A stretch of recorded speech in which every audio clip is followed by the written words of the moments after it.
welcome. Today we have three speakers. Speaker one, Speaker one, Deanna, number two, Shelley, and Joe has to practice for his speech, TED Talk. Okay, so he'll be speaking as the third speaker. Since there is no evaluator for him, we all will give him feedback. So without further ado, let me invite Christine, Marian.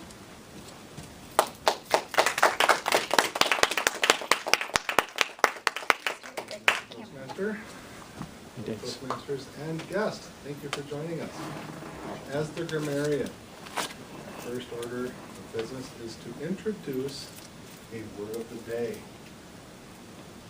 It shows tremulous. Tremulous. It is, if you're talking about people, it is characterized by trembling as in fear or weakness. Generally, it describes someone as timid or fearful of things. Like if you're on a tremulous bridge, you might want to get off of it really soon. Or a tremulous hand, shaky handwriting. The sentence I created for this word is, this Saturday is Halloween, when the meek tremulously scurry to their destinations and avoid the dark. So I will be counting, hopefully, many instances where our club can incorporate the word of the day into their speeches and talks. Some new speakers may be a little tremulous themselves when they're up here. I will also try to identify the ahs, ums, and other verbal connectors and point those out to our members so that we can improve our speech.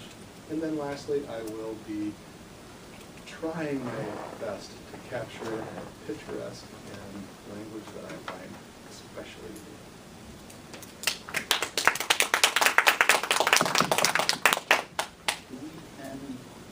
Right, 5 before.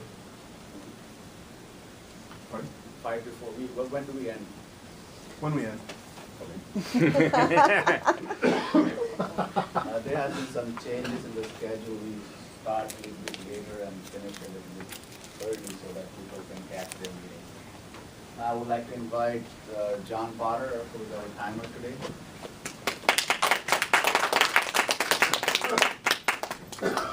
Thank you. Good afternoon, fellow Toastmasters. My job as a timer is when you have 2 minutes left, you give the green card and the green light. When you have 1 minute left, you get the yellow. And red is you're out of time. And our speakers should be very tremulous. I have a buzzer in the back. Table topics, 1 minute. Green, 1:30 for yellow, and 2 minutes for red. So hopefully I've created a tremulous spirit for our speakers. Thank you, John.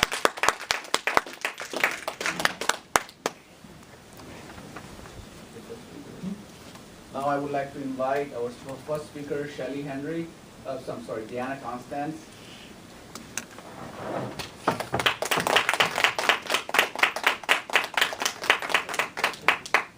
How long, Deanna? What? How long? Oh, 5. Okay. Mr. Toastmaster, fellow Toastmasters, and most esteemed guest, welcome.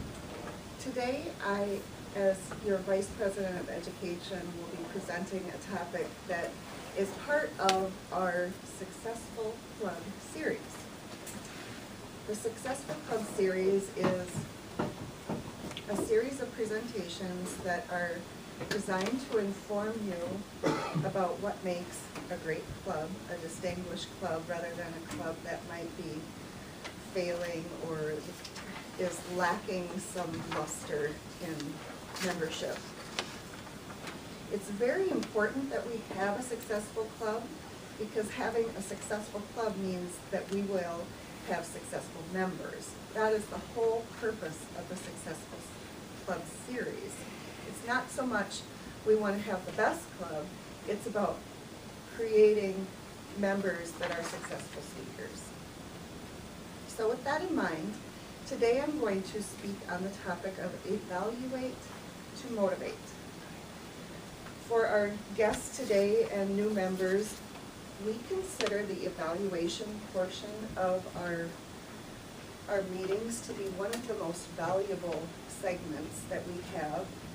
The evaluation portion is how we learn and grow and develop in our speaking ability. For some of us, we might be concentrating on gaining expertise in speaking on the fly.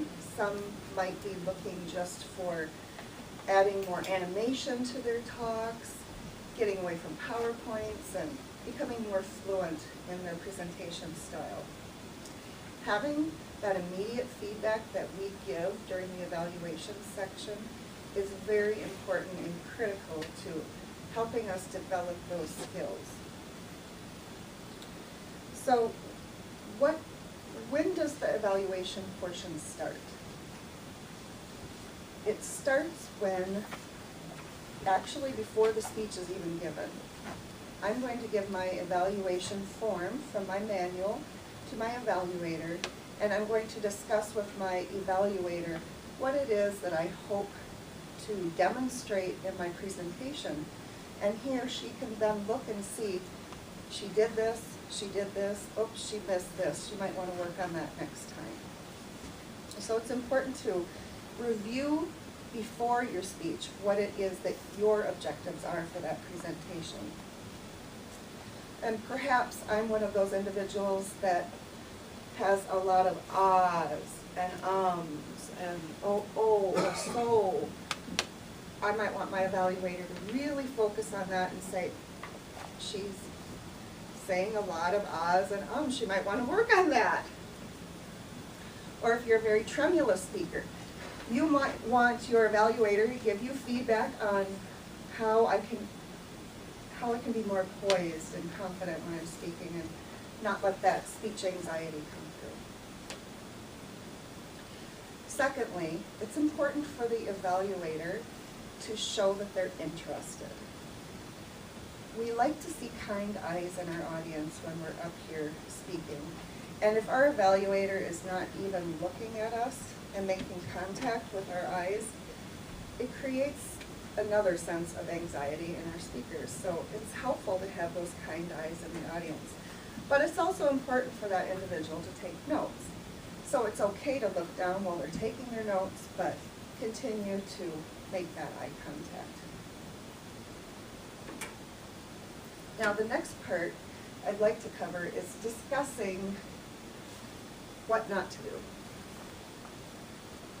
You shouldn't have. You didn't. You failed to. That's not the language we want to use in our safe environment at Toastmasters. Instead, and I'd like to refer to you the words that Chris Lukenbill shared with me, which has helped me tremendously in evaluating others.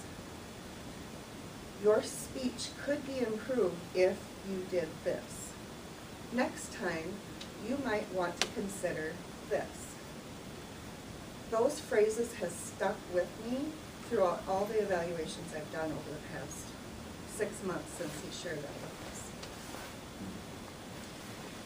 And also, according to our Successful Club series, to keep to the mantra that maximizes the skills. What I saw, what I heard, what I felt. So in that way we can be positive and provide constructive feedback at the same time. Next, evaluate the person. Evaluate the presentation, not the person. Little slip of the tongue. Always keep the main purpose in mind so that you can support the objective with your points of evaluation. Pay attention to the speaker's main goals, which he or she may have already covered with you before the presentation. And evaluate what the speaker does, not what the speaker, how the speaker is. The most important part is that constructive feedback. Without that, we won't grow and learn and improve. However, when we're sharing that feedback, we don't want to demoralize the person up here. So we will be kind, we will give positive reinforcement where it's appropriate, and to be honest and sincere. We never want our evaluators to be disingenuous. So in conclusion, I hope today that you've gained some insight into our evaluation process. We will be following up the Successful Club series with other presentations, and they're open to any of our members, not just our officers. So if you're interested, I'll be sending the presentations to you, and you can choose at any time to sign up for one of those presentations. Thank you.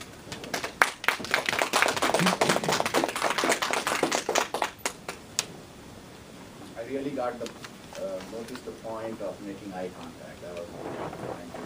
We'll wait for 1 minute for evaluators to finish their evaluation.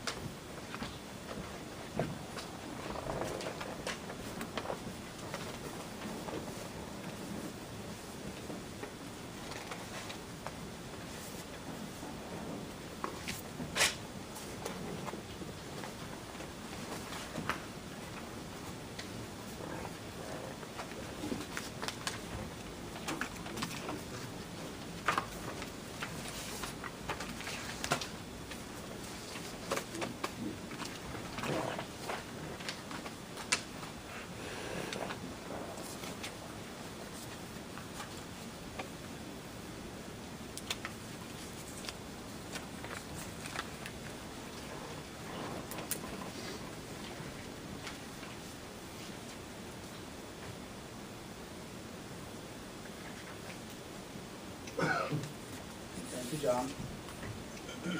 The next speaker is Shelley Henry. This is her second speech. I was actually very impressed when you said that is her second speech because she spoke so well. The title of her speech is A Healing Environment, Art at Mayo Clinic, and she's asked for 6 to 8 minutes.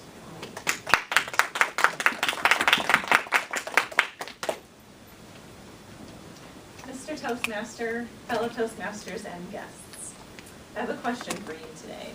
I have a list of 3 artists here: Andy Warhol, Auguste Rodin, and Dale Chihuly. What do they have in common? Anyone They all have a have guess? art here at Mayo. Art here at Mayo Clinic, right on the money. It's certainly, the thing they have in common would not be the type of art they create or the material they use. You have a sculptor in Rodin. You have a creator of pop culture art in Warhol.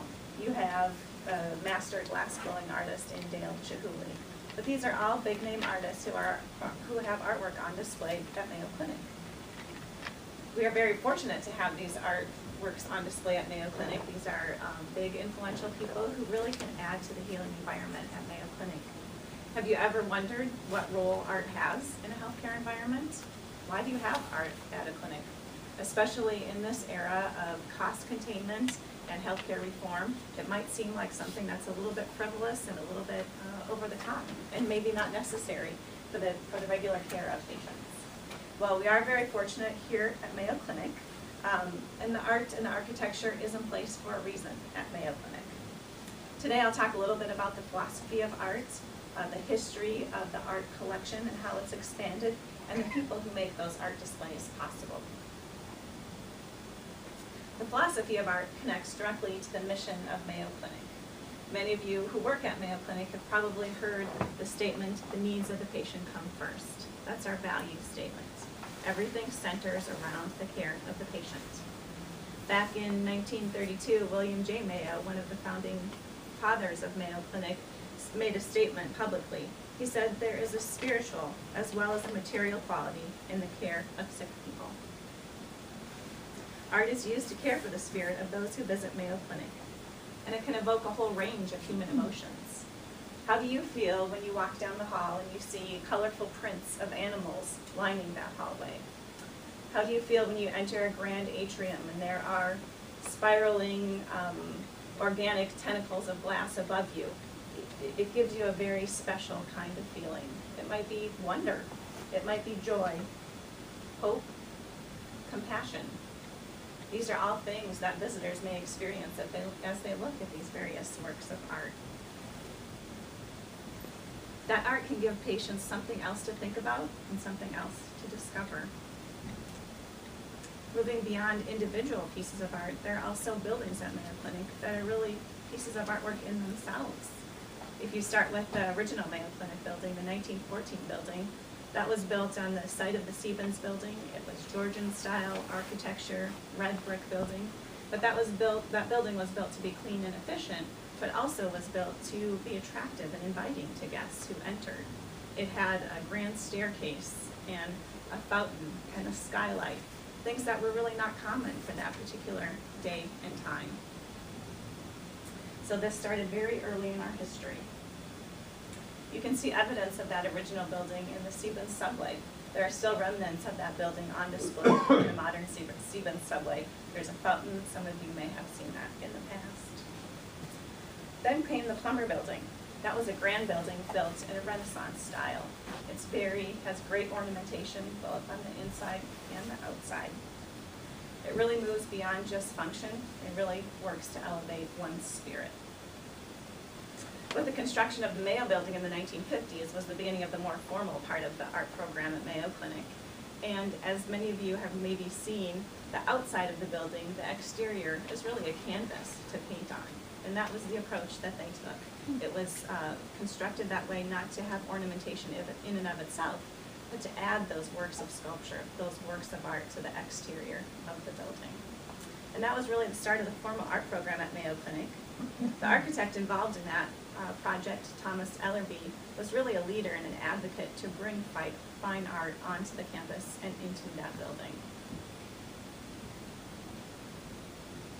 The original theme of that project that the architect was leading was Mirror to Man.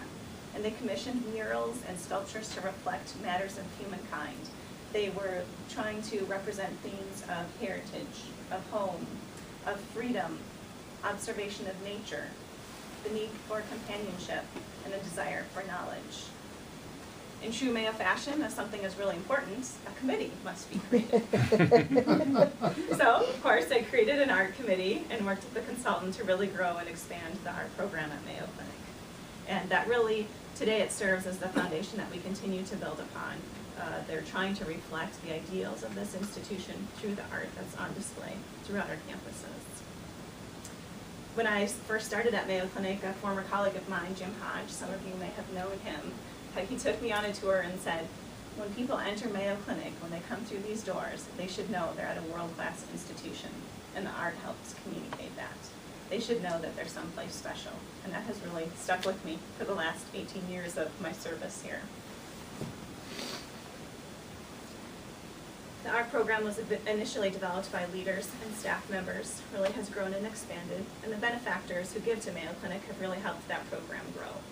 People give works of art themselves, they give money to purchase additional art, and it's really their desire to connect the human spirit and to transcend the ordinary. They're trying to make this a special place and really contribute to that big, larger mission and ultimately help other people as well. There's one example of a unique piece of art that a benefactor has given that's located in the subway of the Stevens building. It was created by a blind man, Gordon Gund, and it's unusual in the fact that it's a fish, but it doesn't have casework around it. So often we put valuable pieces of art within cases so people don't touch them or damage them. But this was created by a blind man, and the idea was, don't put a case around it because I want people to be able to touch it and feel it and interact with that in a very different way. And I think that's a great example of a generous person who is giving to Mayo Clinic and illustrates how people want to connect with Mayo Clinic. It's not just about the money, it's not just about the object of art they might be giving, but it's really about meaning and that human experience. So today we talked a little bit about why and how Mayo Clinic has established its art program and grown and expanded its collection. And we know the artwork is there in service to the patients. I hope you too, as employees or visitors to Mayo Clinic, are able to enjoy the artwork and get a little bit of inspiration and occasional reprieve with this beautiful environment we're in. So today I close with a quote for you to ponder. Art enables to find ourselves and lose ourselves at the same time. Thomas Merton. Thank you.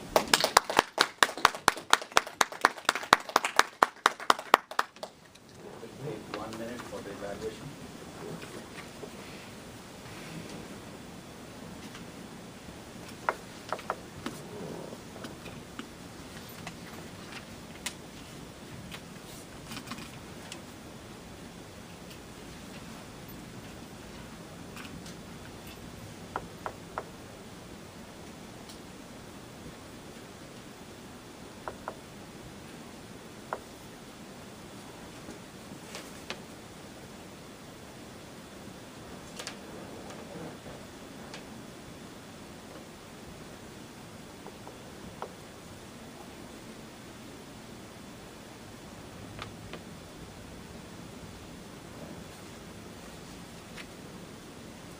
John.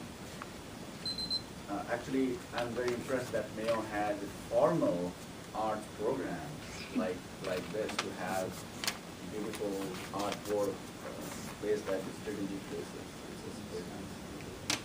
Today we have a treat. Joe Sharp is going to be our third speaker. He's going to give a talk in TED Talk, and he's going to prepare for that. So we won't have any evaluator assigned to him, but we all will give feedback to his talk. I would like to invite Joe over here.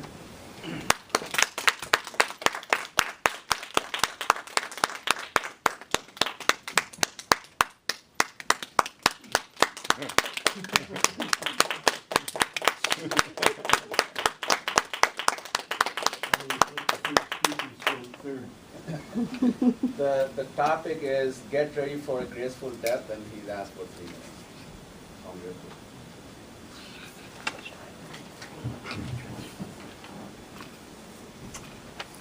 Get ready for a graceful death. When my wife died, I groped my way back to our apartment to encounter a mountain of clothes, papers, books, and a computer, none of which I knew what to do with. I didn't know her passwords. I didn't know what kind of funeral she would. I didn't know who to invite. It was a real struggle.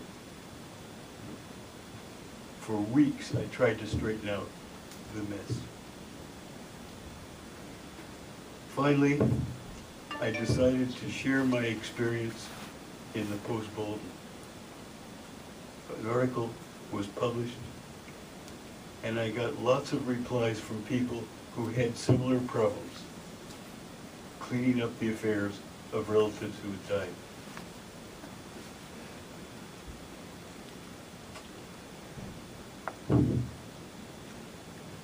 I finally realized that we had a problem that we could use to motivate people to do better, to get better prepared. While I was grieving my wife's death, a good friend encouraged me with the following thought. Yes, the void is there, but so are the healing memories. He held our whole marriage in the palm of his hand and showed me that her legacy would endure.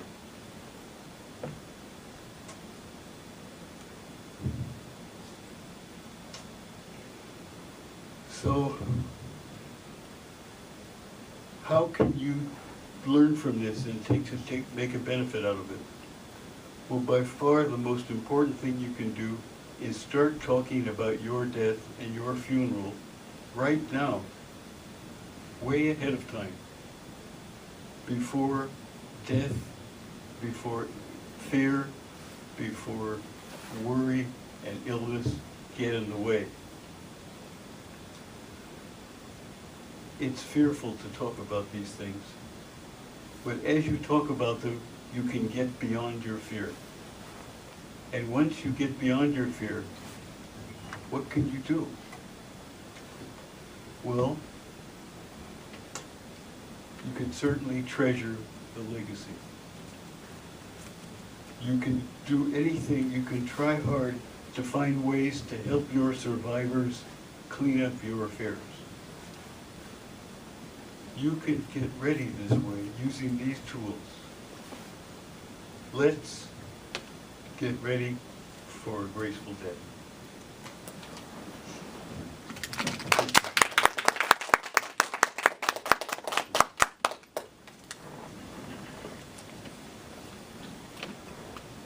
The teaching I got out of Joe's talk is plan ahead of time. It's applicable there. Do we want to give Joe feedback now, or? Do you want to wait for a minute? Should we do a minute? I'll take it For whenever written, too? whenever I get it. Okay, so just written form? Come on in, have a seat. Let's do 1 minute first. 1 minute, yeah.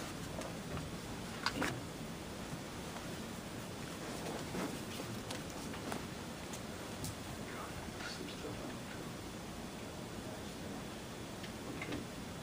Oh.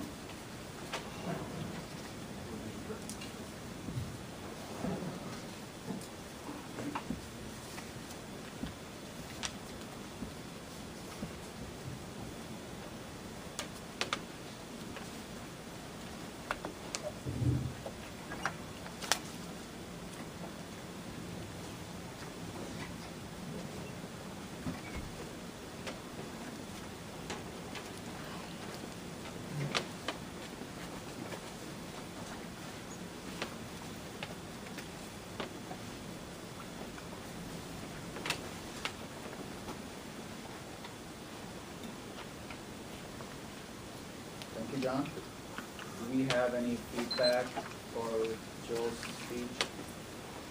Go ahead.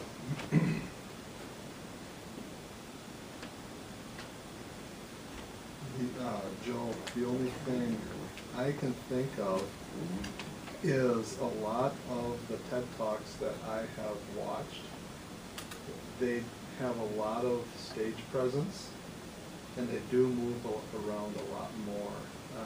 And I have been in the Autumn Ridge Auditorium, and that is a semicircular stage.